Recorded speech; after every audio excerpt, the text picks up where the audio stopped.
Eu prego umas 5 ou 6 mensagens nesse texto. Eu já preguei 2 delas aqui. Eu uso esse texto como texto base para essa série de mensagens que eu prego baseado nesse texto, que nós encontramos, na palavra do Senhor em Provérbios 12, 15. Provérbios, capítulo 12, versículo 15.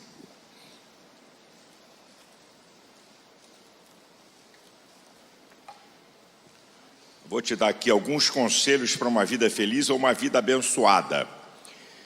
O texto de Provérbios 12, 15 diz que o caminho do tolo é reto aos seus olhos, mas o que dá ouvidos ao conselho é sábio. Quem não quer dar ouvido a conselho nenhum é tolo. Mas a Bíblia diz, o sábio Salomão, que quem dá ouvidos ao conselho é sábio. Então, como eu estou tratando aqui com sábios, eu vou te dar aqui alguns conselhos, certo? Eu prego mais 5 ou 6 mensagens baseadas aqui nessa temática. Alguns conselhos para você ter uma vida feliz e uma vida abençoada, tá certo? Então vamos lá aos conselhos. Número 1, viva um dia de cada vez. Pastor, mas não dá para viver. Não dá? Tem gente que está hoje na segunda-feira pensando na quinta, na sexta, no sábado, no domingo, semana que vem, mês que vem. Quando Jesus fala em Mateus 6,34, que você não deve estar ansioso pelo dia de amanhã, basta a cada dia o seu próprio mal. Quando Jesus está falando isso, ele está na continuidade de uma palavra que começa lá no versículo 25, onde ele mostra o ser humano como um ser biológico, psicológico, sociológico, espiritual, e mostra a prioridade do ser humano.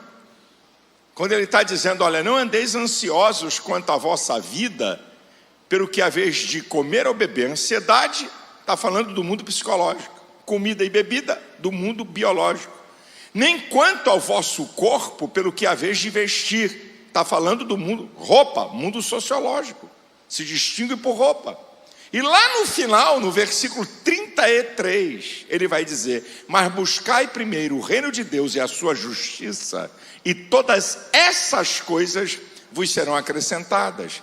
Jesus está dizendo o seguinte, olha, se você priorizar o reino de Deus, ele vai atuar para suprir suas necessidades do mundo biológico, psicológico e sociológico. Aí ele vem e traz uma outra palavra, dizendo, olha, não andeis ansiosos pelo dia de amanhã, basta a cada dia o seu próprio mal. Isso é, não adianta, porque você, nem eu, nem ninguém tem poder de antecipar o tempo. Então escute bem, existem 3 ladrões de alegrias que quer roubar do teu dia. Você tem que estar muito esperto, muito atento. Tem 3 ladrões de alegrias. O primeiro está no texto. Não andeis ansiosos pelo dia de amanhã. A ansiedade. A ansiedade é uma sensação desconfortante, de apreensão e dor, ligado a um acontecimento que ainda não aconteceu. Um pouco de ansiedade não faz mal a ninguém, porque dá a você o desejo de lutar pela vida, de não ficar parado, de agir, de acreditar na vitória. Eu não estou falando dessa ansiedade, eu estou falando de ansiedade exacerbada, aquela que envenena o pensamento e faz você só ver o que vai dar errado e nunca o que vai dar certo. Essa ansiedade exacerbada, ela gera impacto químico e físico no cérebro, causa danos, doenças. É um ladrão de alegria, porque você vive em função daquilo que você não domina e que está no futuro. Vai roubar a tua paz e a tua alegria do dia. Esse é o primeiro ladrão de alegria. O segundo ladrão de alegria, para roubar a tua paz e tua alegria no dia, chama-se estresse. O estresse é provocado ou por excesso de trabalho, tá?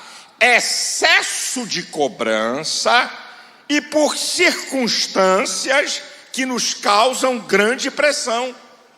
Algo que está causando grande pressão no seu psique, no seu emocional, pode produzir o estresse. Excesso de trabalho, você não é máquina, produz excesso. Aí tem uma coisa, depois pergunta aos médicos, aos psicólogos, né? O burnout, o que é? Meu irmão, depois que você entra num túnel de um estresse que vai produzir doenças emocionais graves, para tu sair dele, vai ter que gemer e orar muito. Vai tomar remédio de tarja preta, porque a coisa não é brincadeira. Então eu acho bom você tirar férias, porque você decide, ou você tirar férias, porque o médico decide. Cuidado. Por que você acha que Deus fez o mundo em 6 dias e no 7º descansou? Por algum acaso Deus fica cansado? Ele está me ensinando 2 coisas. Primeiro, uma lei moral. Você precisa descansar. Segundo lugar, ele parou para apreciar a sua obra, o que ele fez. Então, meu amado, você tem que parar para descansar. Você fica igual uma máquina. E uma coisa que faz a pessoa viver num ritmo alucinante é o din-dinho. Então, porque eu tenho que pagar conta, porque eu estou comprando coisa e vou comprando coisa. Eu queria te informar que o mundo está à venda, viu, filho? O mundo está à venda. De vez em quando os pastores me pressionam. Pastor, olha, tem um lugar agora, vieram oferecer, já está pronta a igreja. Eu falei, e cadê o dinheiro? Não, mas a igreja está pronta. Eu sei quanto custa um som. Eu sei quanto custa isso aqui, ó, essa tela de LED. Eu sei quanto custa. Você está vendo aqui esse som aqui dessa igreja? Você está vendo essas telas de LED? Só em som e tela de LED aqui tem mais de R$1 milhão. Só para você saber.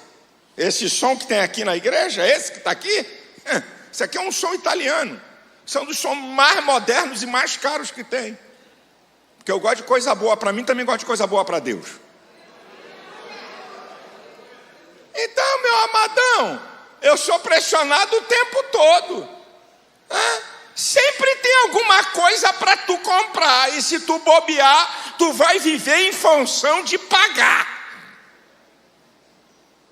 E aí, você vai viver debaixo de estresse, que vai produzir doença e que vai tirar a alegria do dia. O terceiro ladrão de alegria é o medo. O medo é uma coisa terrível. O medo tem o poder de inibir teu potencial e neutralizar a tua história. Quando Deus vai tratar com um homem chamado Josué, que estava substituindo Moisés e que estava com medo, Deus usa elementos do ser humano. Deus diz assim para Josué: Josué, ser corajoso.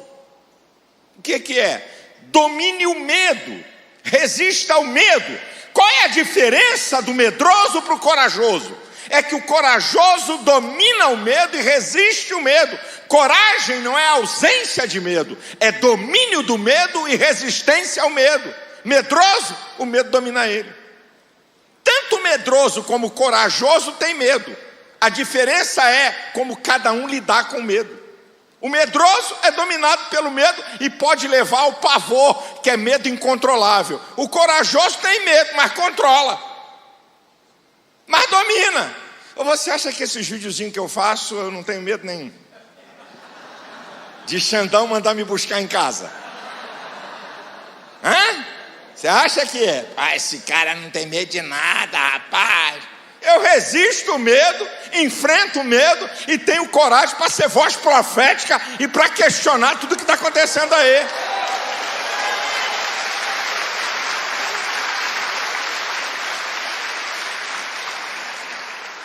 Então, pastor, para eu poder viver um dia de cada vez, o que é que eu tenho que fazer? Segura a receita aí. Salmo 118, versículo 24. Esse é o dia que fez o Senhor. Regozijemo-nos e alegremos-nos nele. Você já deu um brado de vitória? Você já deu um graças a Deus? Tô vivo! Maravilha! Se alegra pelo dia de hoje. Você está aqui, tem gente que daria tudo para ter 10% da tua saúde e está lá no CTI. Está lá numa UTI, você está aqui, está reclamando.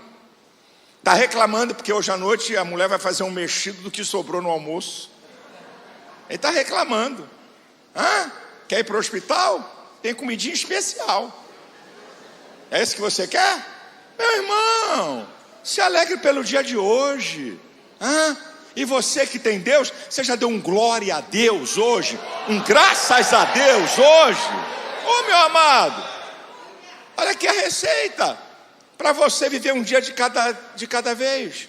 1 Pedro 5,7 diz assim: lançando sobre ele toda a vossa ansiedade, ele tem cuidado de vós.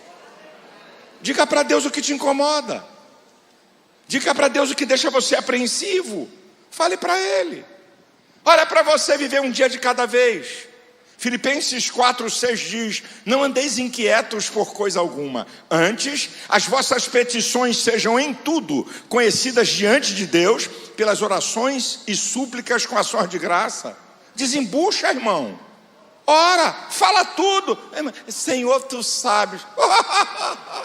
Ai, que novidade. Por que você acha que uma pessoa vai no psicólogo? Eu sou psicólogo, então deixa eu te explicar. O processo de cura começa com a verbalização. Quando você está falando com um terapeuta, através da fala, você está botando para fora aquilo que está aqui dentro. Aí, o camarada passa 50 minutos num consultório de um psicólogo, o psicólogo fala 5 minutos dos 50. Ou 6, ele espelha para você alguma coisa, aí você sai de lá e diz: esse psicólogo é fenomenal. É porque foi um espaço onde você tem a liberdade de falar com confiança. E quando você verbaliza, você bota para fora. Então olha como é que Deus, o psicólogo dos psicólogos, que conhece o ser humano, diz assim: olha, não estejais inquietos por coisa alguma, em tudo, as vossas petições sejam conhecidas diante de Deus pelas orações e súplicas com ações de graça. Desembucha, conta detalhe, diga para Deus. O psicólogo, ele pode, através do seu conhecimento, da sua experiência técnica, formular uma hipótese para o teu caso e se sinalizar. Deus não formula a hipótese, Ele tem todas as respostas para todas as necessidades que você precisa. Como é para você viver um dia de cada vez? Qual é a receita? Olha o que Paulo diz em Filipenses 4,8. Quanto ao mais, irmãos, tudo que é verdadeiro, tudo que é honesto, tudo que é justo, tudo que é puro, tudo que é amável, se algum louvor, se alguma virtude, nisso pensai. O que Paulo está dizendo? Bota nessa tua cachola coisa boa. A mente humana comanda a vontade e os sentimentos. A mente humana é um poder incrível para comandar o ser. O que domina a tua mente vai determinar sobre a tua vida. Então Paulo diz: olha, tudo que é honesto, tudo que é verdadeiro, tudo que é justo, tudo que é amável, tudo que é louvável, se há algum louvor, se há alguma virtude, nisso pensai. Põe na tua cabeça coisa boa. Você quer viver um dia de cada vez? Olha o que diz o Salmo 37, versículo 4 e 5. Deleita-te também no Senhor, Ele concederá o que deseja o teu coração. Entrega o teu caminho ao Senhor, confia nele e o mais Ele fará. Sabe o que é confiar? É perca de controle.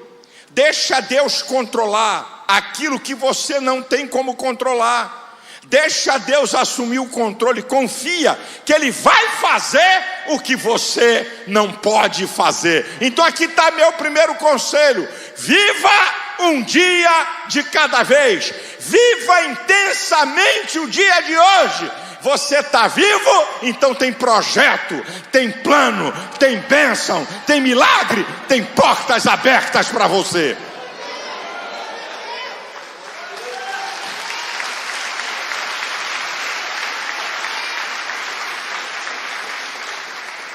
Segundo conselho que eu vou te dar, você já ouviu isso tantas vezes, eu repito, eu gosto de falar disso: aprenda a perdoar.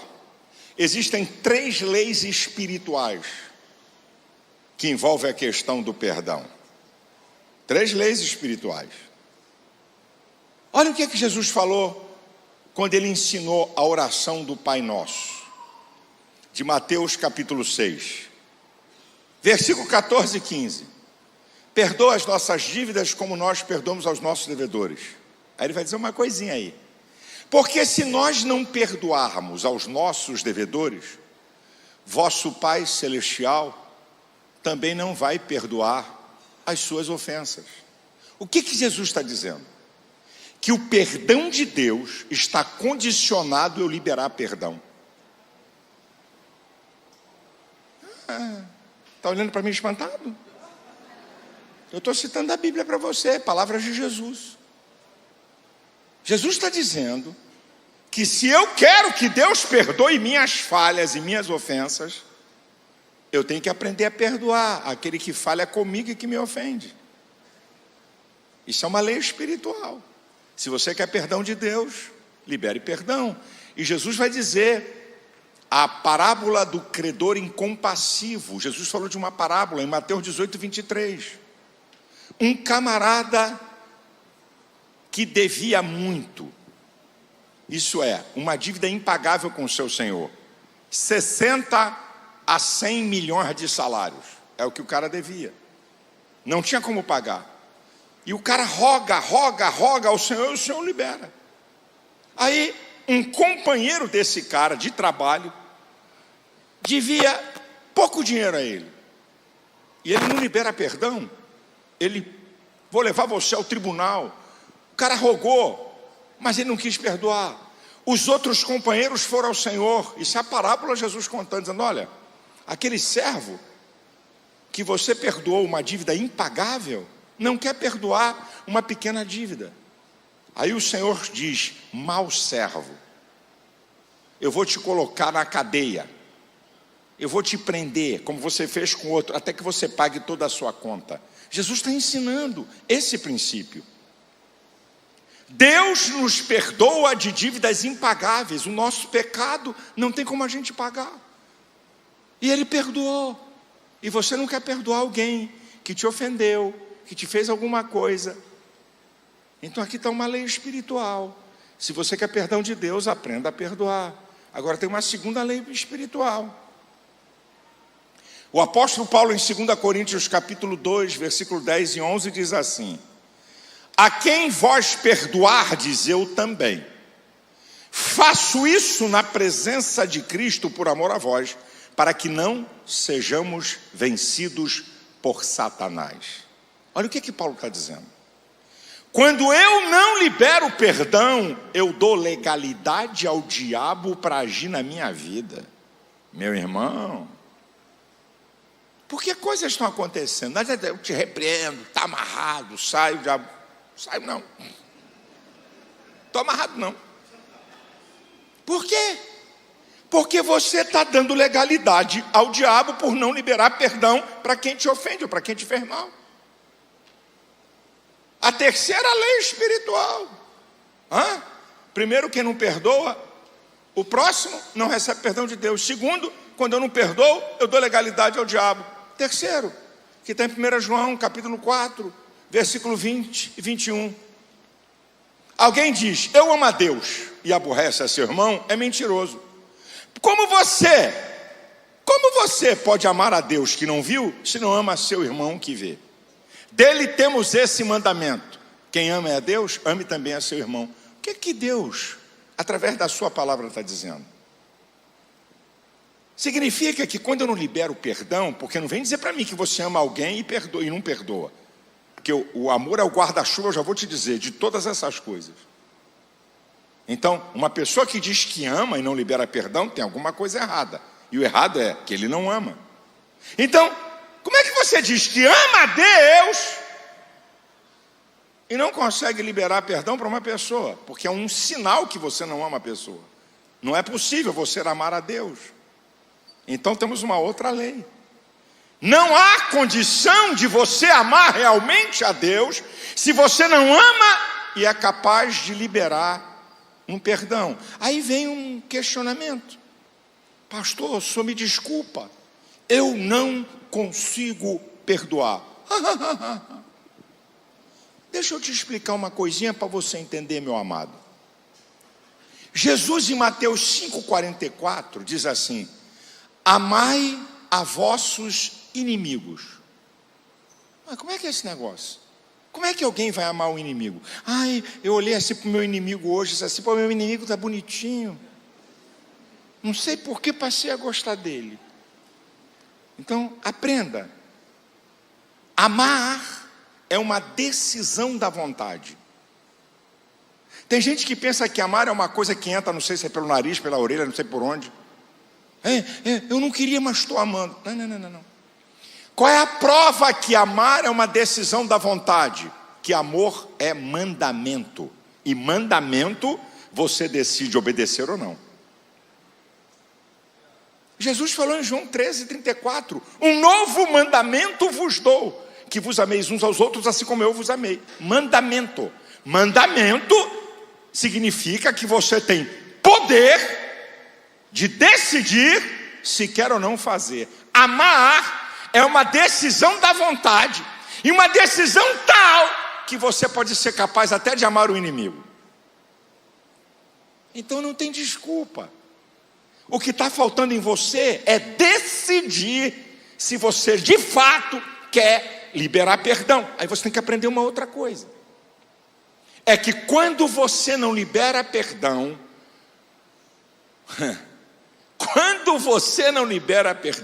você é o maior prejudicado e não o ofensor.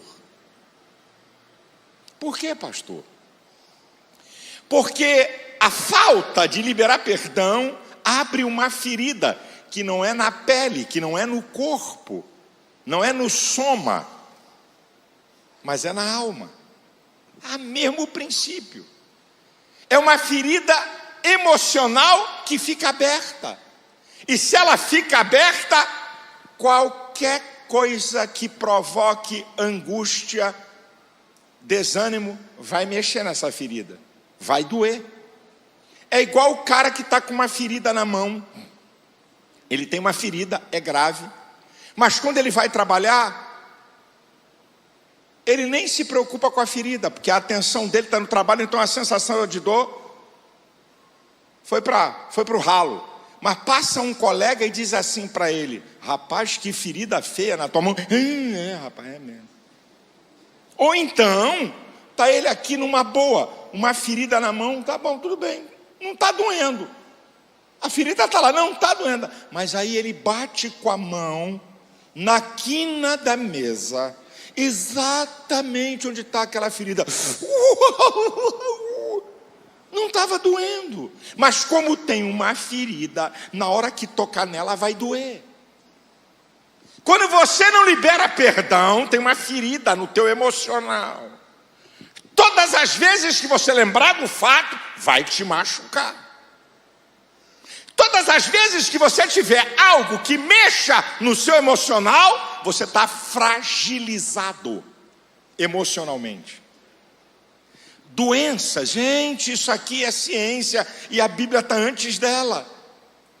Meu amado irmão, meu querido que está aqui essa noite, quando você está com o seu emocional fragilizado, os seus mecanismos de defesa estão diminuídos.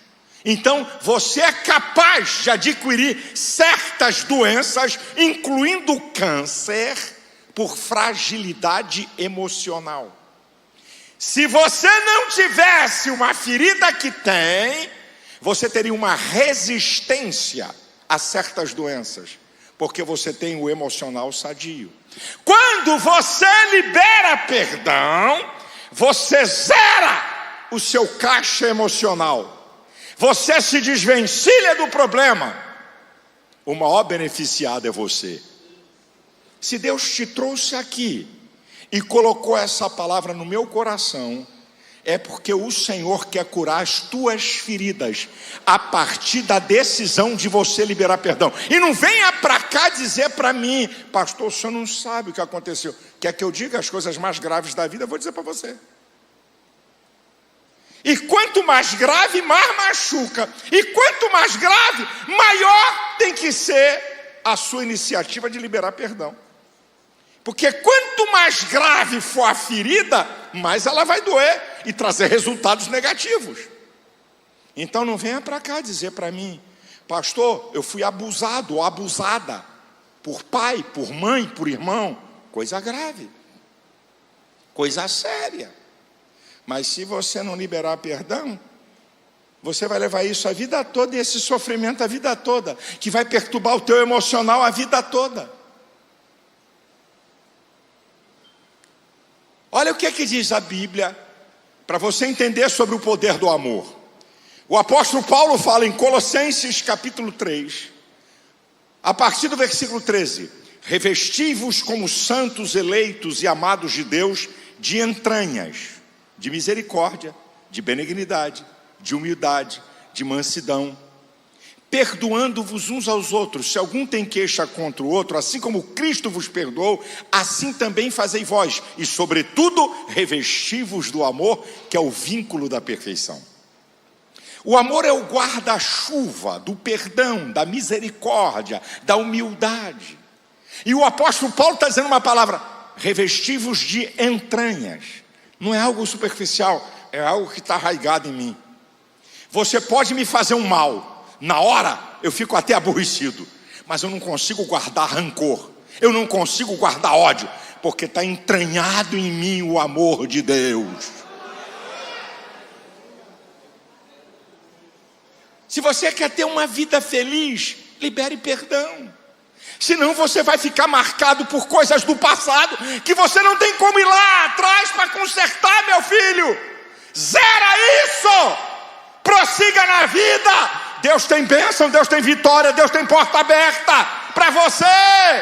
Não fique preso a coisas lá de trás que você não tem como voltar para consertar. Siga adiante. O teu passado pode ter marcas, mas o teu futuro está intacto. Basta, com a ajuda de Deus, construir uma nova história.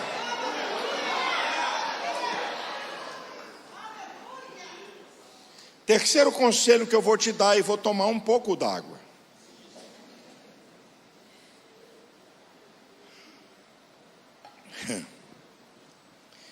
Terceiro conselho que eu vou te dar: tome cuidado com a língua.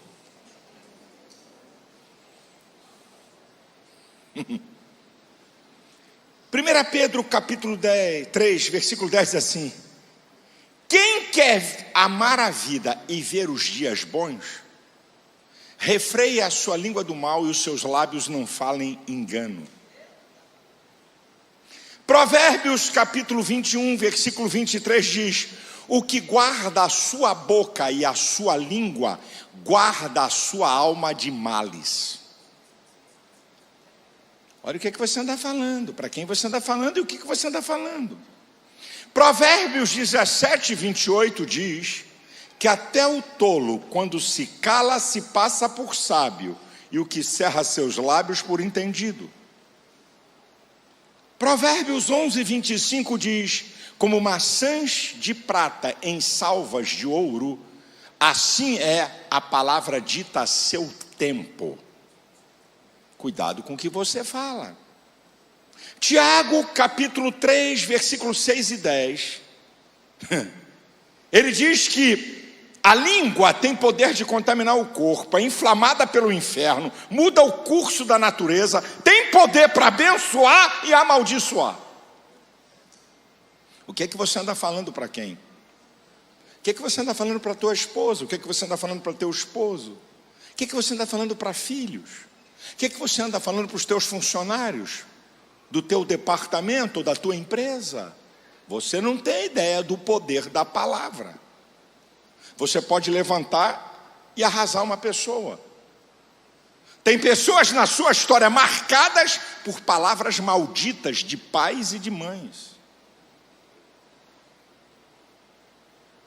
Eu estava conversando, eu já levei mais de 35 caravanas, mais de 35 anos que eu faço caravana para Israel.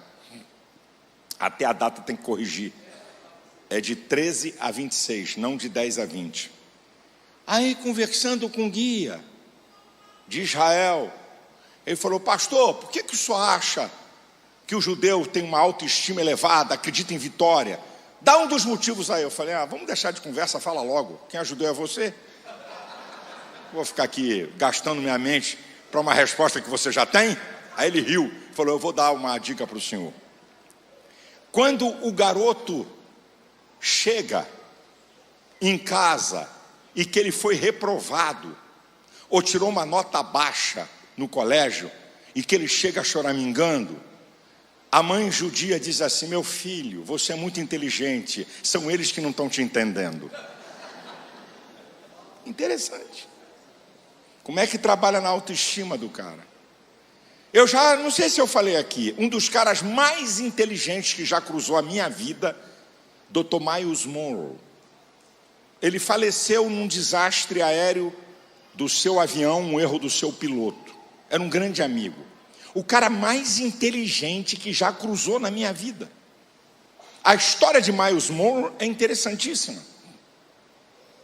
Ele, das Bahamas, até 1972, as Bahamas era uma colônia da Inglaterra. Então, as Bahamas eram um entreposto de escravos que chegavam para a Nova Inglaterra. Então, uma nação de negros. E o professor de Myles Munroe era um escocês preconceituoso. E na escola ele não estava conseguindo entender uma matéria. E o cara explicava, ele não entendia, explicava, ele não entendia. O cara foi se irritando e disse assim: você é um idiota, você tem cérebro de macaco, você não vai ser ninguém na vida. Ele foi para casa chorando. A mãe dele, uma mulher de Deus, semi-analfabeta, mas sábia. Ele chegou em casa chorando e falou: mãe, eu não volto mais para a escola. E a mãe, com muito carinho, disse: o que foi, meu filho? O professor disse que eu sou um idiota, que eu tenho cérebro de macaco, não vou aprender nada. Ele falou: senta aqui. Não, o professor está mentindo e está falando bobagem que não sabe. Você é a coroa da criação de Deus.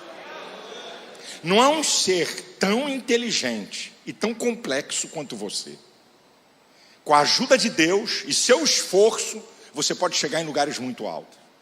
Diz Dr. Myles Munroe, falando para mim, aquilo mudou o seu mundo. Bem, resumo da ópera. Todos os livros de Myles Munroe nos Estados Unidos são best-seller.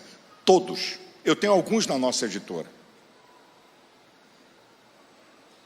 Eu nunca vi ninguém pregar sobre o reino de Deus como esse cara. Nunca vi.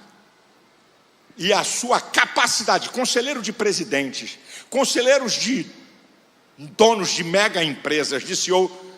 A última vez que Myles falou para o corpo docente da Universidade de Harvard, a universidade número 1 do mundo, ele foi chamado para dar uma palestra para professores. Durante 3 horas ele falou. Quando ele acabou de falar, os professores aplaudiram esse cara 5 minutos sem parar. Inteligentíssimo. Inteligentíssimo. Eu estou dizendo para vocês, o cara mais inteligente que já cruzou na minha vida, que me deu conselhos importantes. Agora imagina se ele ficasse marcado pela palavra de um professor preconceituoso, racista. O que ele seria? E se não tivesse uma mãe sábia para liberar uma palavra boa? Cuidado com o que você fala. A língua. Cuidado. Mateus capítulo 15, versículo 18 diz: o que sai da boca e procede do coração é isso que contamina o homem. Mateus 12, 34 diz: a boca fala o que o coração está cheia. A boca é o porta-voz do teu coração, mente, vontade e sentimentos. Agora escute isso aqui. Mateus 12, 36 e 37 diz que nós vamos dar conta por todas as palavras. E aí Jesus vai dizer uma coisa: pelas suas palavras você vai ser justificado, e por suas palavras você vai ser condenado. Cuidado com a língua. Cuidado com o que você fala, para quem você fala, como você fala. Quarto conselho, penúltimo, e eu vou encerrar. Quarto conselho e último. Gosto de falar disso aqui, porque isso aqui tem a ver com a minha história, tem a ver com fatos, e não apenas não tem nada contra, por favor, não tem nada contra, não estou aqui para criticar nada, mas eu fico vendo hoje esse negócio de treinadores. O cara está treinando gente, nunca teve empresa, não sei qual é a empresa que ele teve, não sei qual é o negócio que ele teve, coach. Não tem nada, não estou aqui, eu conheço alguns que são meus amigos e gente de Deus. Tiago Brunet, membro da minha igreja, o Djalma Pinho. Não estou falando mal, sabe? Mas eu fico vendo gente falando coisas que tem muita teoria, mas de prática pouca. Mas eu gosto de falar disso aqui. Tenha sonhos, tenha objetivos na vida. O sonho dá direcionamento à vida. O sonho diz para você que vale a pena lutar por alguma coisa. Quanto maior o teu sonho, maior é o teu potencial a ser desenvolvido. O que aconteceu no passado não é tão importante como o que pode acontecer no futuro. Isso depende dos teus sonhos e dos teus objetivos. Aprenda isso, meu irmão. Sonho não é ver com os olhos, é ver com a mente. A mente humana tem uma coisa chamada, dois processos na mente humana: memória e imaginação. Memória tem a ver com o passado, é o HD, onde você acumula conhecimento e informações. Imaginação é a capacidade de criar imagens. Aqui na minha mente e na sua, você pode se ver em qualquer tempo na frente. Por exemplo, você acabou de entrar no curso de Direito, mas aqui na cabeça você se vê como juiz. Você acabou de entrar no curso de Medicina, aqui na tua mente você já vê operando. Você acabou de montar uma carrocinha de pipoca, aqui na tua mente você se vê dono de uma fábrica de pipoca. Então você tem a capacidade de criar imagens na sua mente acerca do futuro. Eu pergunto, com o que você sonha? Onde você quer chegar? Quais são os objetivos da sua vida? É isso que eu estou querendo questionar você. O que você quer na vida espiritual, na vida emocional, na vida material? Onde você quer chegar? O que é, pastor? Eu não tenho sonho nenhum. Então deixa eu te dar uma palavra. Quem não tem sonhos não vai a lugar nenhum. Quem tem pode não chegar no lugar do sonho, mas vai chegar além de onde você está.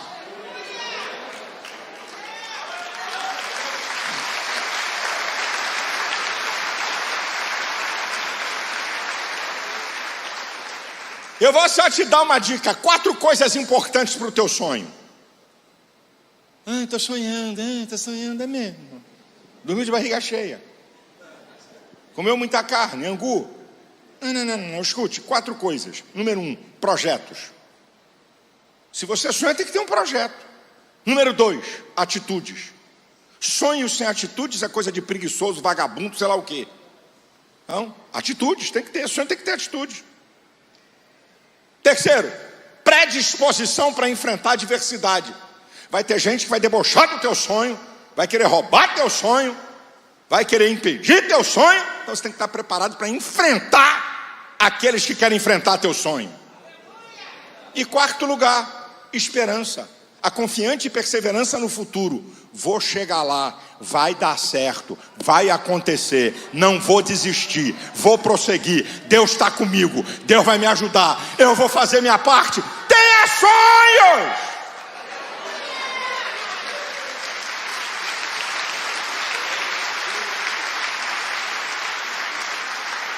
Aprenda, meu irmão, o que eu vou te dizer aqui. O mundo de um homem ignorante é determinado pelo limite do seu conhecimento. O mundo de um cego é determinado pelo limite do seu tato. O mundo de um homem que sonha não tem limites. Aonde você quer chegar, meu filho? Isso aqui é uma verdade que eu estou dizendo para você.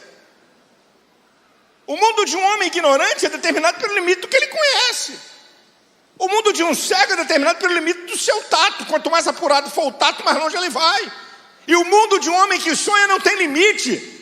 Sabe o que eu fico vendo, rapaz? Eu fico vendo ímpio, gente que não teme a Deus, gente que não tem Cristo, gente que não frequenta a igreja, não vem à escola dominical, não tem Bíblia. Não, eu vou fazer, vou acontecer, vou arrebentar, não sei o quê. Aí você pega, e aí, o que você quer? Tô aí, né, pastor? O que Deus quiser tá bom. Aí Deus não tem nada a ver com essa incompetência desse cara, não. Os crentes querem que Deus faça aquilo que você tem que fazer. Eu tenho uma notícia boa para você. Deus não move uma palha naquilo que a sua capacidade pode, e Deus move o céu inteiro onde você não pode. Não queira que Deus faça algo que Deus já te capacitou para fazer. Bota para quebrar, corre atrás, vai buscar teu sonho, vai estudar, vai se preparar, vai trabalhar, vai se aprimorar.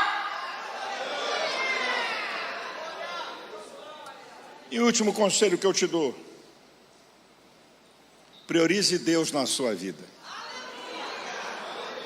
Quando eu citei Mateus 6,33, buscai primeiro o reino de Deus e a sua justiça, e todas essas coisas vos serão acrescentadas. Sabe por que eu estou dizendo para você priorizar Deus? Por causa de algumas coisas que nós somos. Primeiro, nós somos pecadores. Sabe o que significa ser pecador? Significa que você vai morrer. Se não houvesse pecado, nem eu nem você sentiríamos dor, sofrimento ou morte. A prova de que todo homem é pecador é que ele morre, é que ele sofre. Agora tem uma outra coisa. A Bíblia diz em Romanos 14:12 que cada um de nós dará conta de si mesmo a Deus. Não pensa que outro vai dar conta para você, não. Depois que eu morrer, vou deixar aqui uma grana. Acende uma vela com 7 dias, depois outra com 30, e a cada 30 dias uma vela para ver se ilumina meu caminho. Ai, que gracinha! Quer dizer que você transfere para outros aquilo que você praticou durante a vida toda? Hebreus 9:27 diz: ao homem está ordenado morrer uma só vez, e depois segue-se o juízo. E com todo respeito, não estou aqui debochando da religião de ninguém. Para pensar comigo, por favor. Você acredita em reencarnação? Você acredita em aperfeiçoamento? Então pensa comigo. Se você acredita nisso, pense comigo. Você não é o que você pensa que é. Você é alguma coisa que já foi, não sabe o que é, nem sabe o que vai ser. Na verdade, é você depositário de alguma coisa, pagando o pato de outro que fizeram. E que tu não sabe nem o que fizeram, mas tu está pagando o pato. Dá até crise existencial. Eu não sou o que sou. O que você é? Não sei. Eu sou alguma coisa que está evoluindo aqui. Mas que conversa é essa, rapaz? Você é a coroa da criação de Deus. Você é indivíduo. Você é uno no planeta Terra. Deus ama você, quer salvar você, quer perdoar teus pecados, quer transformar você, quer te preparar para a vida eterna. Priorize Deus na sua vida.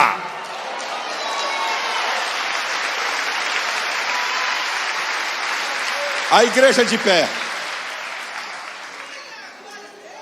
5 minutinhos, não sai não, já vou terminar. Eu não sei se você reparou, mas se você não reparou, eu faço você reparar. Em nenhum momento aqui nesse culto, nem eu estou dizendo que você vai priorizar Deus se pertencer à minha igreja ou à minha religião. Não é a minha igreja. E também não estou falando de religião. Eu estou falando de um Deus poderoso, que muda a nossa vida, que perdoa o nosso pecado, que liberta o homem, que traz a paz que o homem não tem, que preenche os vazios existenciais e que ainda dá vida eterna. Mas essas coisas só são possíveis àquele que crê. Quem nele crê tem a vida eterna. Quem não crê não verá a vida, mas a ira de Deus sobre ele permanece. Eu creio na Bíblia. Deus ama você. Deus quer levar você a um novo patamar, uma nova estação na vida. Todo ser humano nasce com 3 vazios, querido: vazio de pai, vazio de mãe e vazio de Deus. Acompanha comigo. Vazio de mãe. Se quando a pessoa acabar de nascer, a mãe morrer, a avó, uma irmã mais velha, uma tia, uma madrasta, uma vizinha, uma amiga de família pode ocupar esse vazio de mãe. Quando o cara acaba de nascer, o pai morreu. Um irmão mais velho, um padrasto, um tio, um vizinho, um amigo de família pode ocupar esse lugar de pai. Vazio de Deus, ninguém. E de maneira inconsciente, não que a pessoa faça isso pensando racionalmente, mas de maneira inconsciente, muita gente tenta preencher o vazio de Deus através de bebida, drogas, sexo, ganância. É a tentativa inconsciente do ser humano tentando preencher o vazio de Deus, que só através de Cristo. Dinheiro não preenche, sucesso na vida não preenche, religião não preenche. Deus, através de Cristo. Quando o indivíduo reconhece que é um pecador e recebe Jesus como mediador e Senhor da sua vida e passa a crer em Deus e obedecer a sua palavra, você é transportado para uma outra dimensão de vida. Quem sabe aqui essa noite, antes de eu terminar esse culto, eu quero fazer um convite pessoal, intransferível. Quem sabe aqui nessa noite tem pessoas amigas, honestas, sinceras, que têm fome de Deus e querem ter um encontro, uma experiência pessoal com Deus. Não tem nada a ver comigo, é você e Deus. Deus se manifesta na individualidade. A única coisa que eu posso fazer com a igreja é orar por você. Aí eu posso pedir a bênção de Deus, pedir que Deus se manifeste com poder na sua vida. Se você está precisando de uma libertação, que Ele te liberte. Se há alguma coisa que você não consegue vencer, que Ele faça você vencer. Isso eu posso orar. Quem sabe tem alguém aqui assim, ou quem sabe tem pessoas aqui que conhecem o Evangelho, entendem, compreendem e sabem tudo que eu falei. Mas a Bíblia diz assim, Lamentações 3,39: do que se queixa o homem, a não ser do seu próprio pecado? Não foi Deus que se afastou de você, é você que se afastou de Deus pela sua própria natureza pecaminosa. Mas eu não vim aqui apontar nada para você, eu vim aqui dizer que há uma porta aberta nessa noite para você voltar, consertar, se reconciliar. Porque aqui nessa vida estamos decidindo a nossa eternidade, céu ou inferno. É aqui. E você conhece a verdade, não é impune. E Deus te trouxe aqui, porque Deus tem coisas especiais na sua vida. Se tem alguém aqui essa noite que de fato quer ter um encontro com Deus através de Cristo, ou se tem alguém que está afastado e hoje quer tornar a casa do Pai, voltar a ter comunhão com Deus, eu quero orar por você. E se tem alguém, ninguém vai te pegar pelo braço, ninguém vai te empurrar, não vai descer anjo do céu para te puxar, é voluntário. Eu quero orar por você. Se tem alguém, eu peço, convido você, não precisa ter vergonha nem medo, porque um dia eu fiz isso que eu estou convidando você para fazer, e grande parte desse povo aqui fez. Saia do seu lugar, peça licença. Se você está no meio da bancada, vem aqui perto de mim que eu vou orar por você. Eu quero orar por você. A decisão é pessoal. Ninguém aqui pode decidir por você, só você. Aí, pastor, eu só vou lá se for alguém. Queridão, deixa eu te informar uma coisa. Se Deus está falando ao seu coração, é com você que Ele quer tratar. Esqueça o outro. Nem eu, nem ninguém aqui mudamos vida de ninguém. Mas há um Deus poderosíssimo que está aqui. E que quer perdoar, que quer te transformar, que quer te restaurar, que tem propósitos para a sua vida. Eu quero orar por você.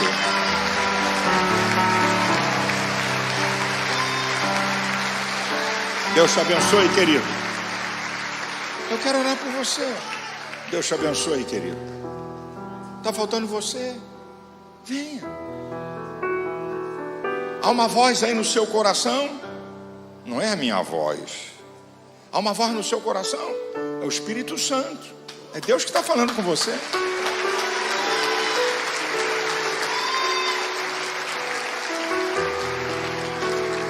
Eu quero orar por você, querido, querida. Você não tem ideia do que Deus pode fazer quando você decide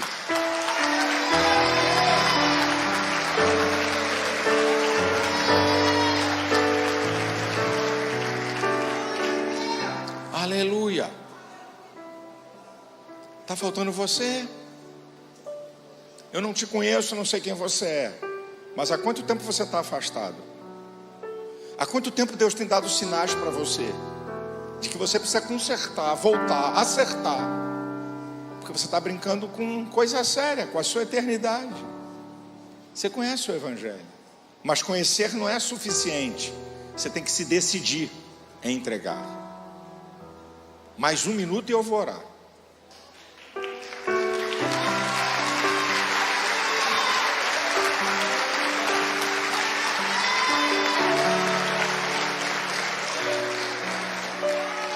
Quero orar por você. Deus sabe as angústias da tua alma, tudo que vai no teu coração.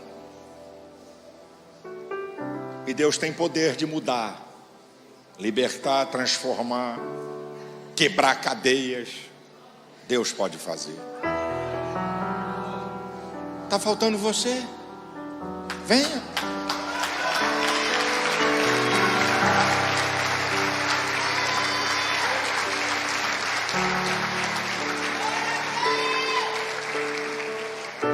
Eu repito, eu não salvo ninguém. Eu só oro com a igreja, porque eu creio no poder da oração.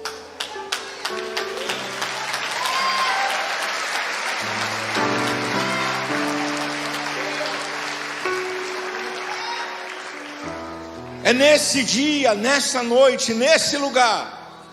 Você pode pensar que não, mas Deus marcou um encontro com você aqui. E Ele quer se manifestar na sua vida.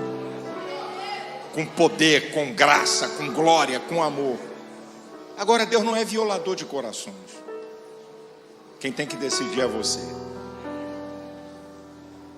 Nem o pastor, nem teu pai, nem tua mãe, nem teu esposo, nem tua esposa, nem teu filho, nem Deus decide. Ele age conforme a sua decisão. Eu vou orar por essas pessoas que estão aqui. Eu vou terminar dizendo uma coisa para alguém aqui. Nunca diga que Deus não te deu uma oportunidade, porque te deu aqui hoje.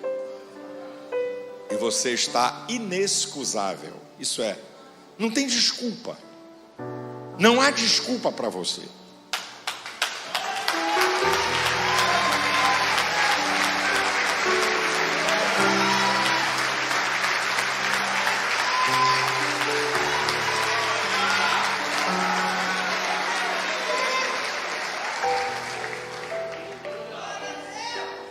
Aleluia. Vamos orar. Vamos orar. Vamos orar. Estende a mão sobre essas pessoas. Você está aqui na frente. Use sua mente ou suas palavras. Diga: Deus, entra na minha vida. Se manifeste a mim. Perdoa meus pecados. Fale você. Com a mente ou com palavras. Deus é onisciente. E eu vou orar com a igreja por você. Senhor, eu quero entregar essas vidas nas tuas mãos. Tu és o Deus que conhece profundamente o nosso ser.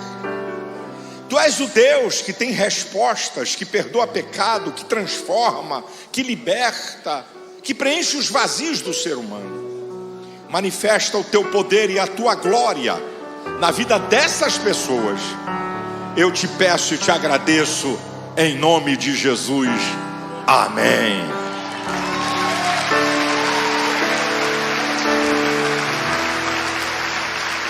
Eu queria pedir um minutinho a você.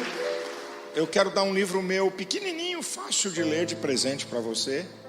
E como você pode ser uma pessoa completa. E também o Evangelho de João, numa encadernação muito bonita. Um evangelho muito precioso para você ler, que vai ajudar você na sua vida. 3 minutinhos aqui numa sala. O pessoal vai anotar seu nome para orar por você e vai te dar os 2 presentes, vai te liberar, porque eu vou encerrar o culto. Deus abençoe vocês.